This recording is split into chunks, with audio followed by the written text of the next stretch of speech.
Welcome to the Slop Farm. Enjoy the video. In this video, I will show how to draw a Land Rover Defender. We will start by establishing the fundamental shape of this iconic vehicle. First, sketch a large, elongated rectangle for the main body, about 2/3 of your drawing space. Then, add a slightly smaller, raised rectangle on top for the cabin area.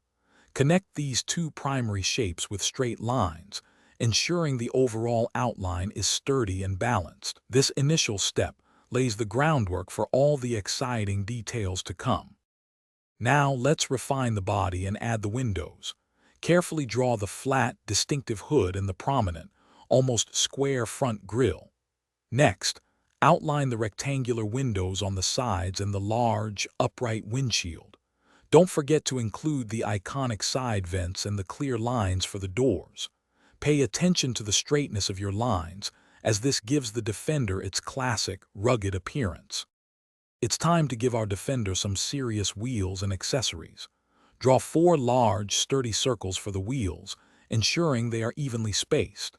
Add thick, chunky tires with visible tread patterns around each wheel to emphasize its off-road capability. Consider adding a spare tire mounted on the rear door and perhaps a simple roof rack for extra detail. Finally, sketch the headlights and taillights, which are often square or round. For our final slide, let's add those crucial finishing touches and bring our Defender to life. Carefully erase any initial guidelines to clean up your drawing. Now, apply subtle shading to create depth, especially under the wheel arches and along the body panels.